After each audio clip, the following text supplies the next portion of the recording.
Dictation start होगा 3 second बाद।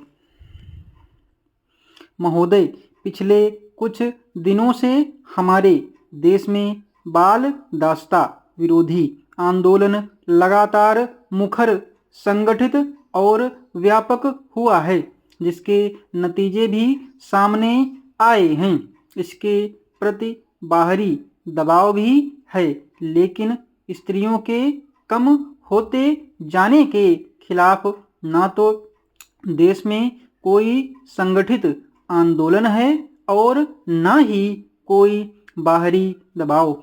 जिस प्रकार बाल दास्ता का संगठित विरोध हो रहा है, उसी तरह स्त्रियों के गायब होने का क्यों नहीं। आज भी देश के बहुत से हिस्सों में कन्याओं को जन्म लेते ही मार दिया जाता है, और तो और समाज के रूढ़ दृष्टिकोण के कारण शिक्षा और विज्ञान भी कातिलों की मदद कर रहे हैं। प्रसवपूर्व लिंग निर्धारण की बढ़ती हुई लोकप्रियता और इस परीक्षण के पक्ष में दिए जाने वाले तर्क हमारी सामाजिक संरचना की अभिव्यक्ति है।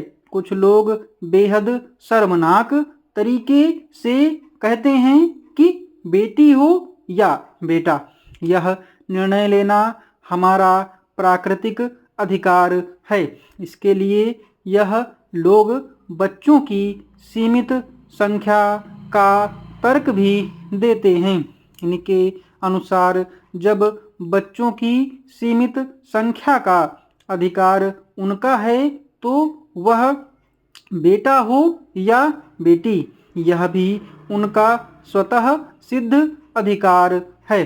कुछ लोग यह तर्क भी देते हैं कि ऐसे बच्चे को जन्म देकर क्या फायदा, जिसके साथ आजीवन असुरक्षा का भय जुड़ा रहे।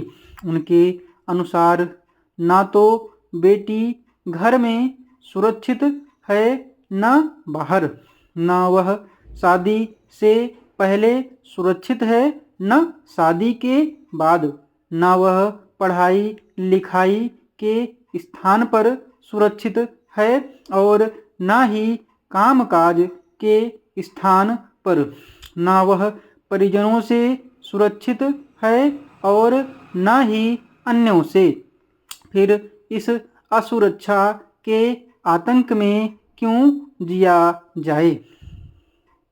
कितना बर्बर और आदिम है यह तर्क कि रोग का उन्मूलन ना हो तो रोगी को ही खत्म कर दिया जाए।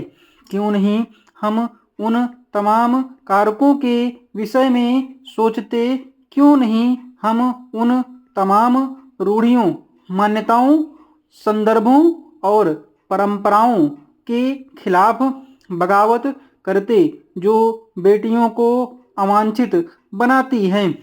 क्यों ऐसे मूल्यों के पोषण के हिमायत करते हैं।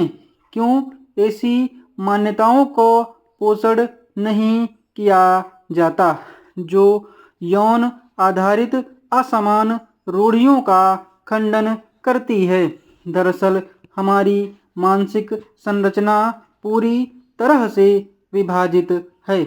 एक ओर हमारा संस्कारगत मन है, दूसरी ओर नई चेतना से सुसज्जित मन। संस्कारगत मन यौन आधारित गैर बराबरी का पोषण करता है, लेकिन नई चेतना से सुसज्जित मन उसका विरोध करता है।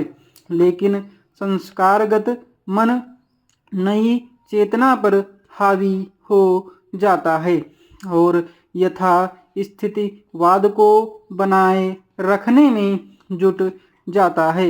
नई चेतना से सुसज्जित मन संस्कारगत मन के विरुद्ध लंबी अवधि तक संघर्ष नहीं करता है।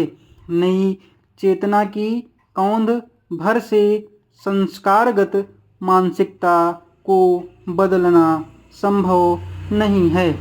यही कारण है कि स्त्रियां लगातार गायब होती जा रही हैं और कहीं से कोई आवाज़ सुनाई नहीं पड़ती।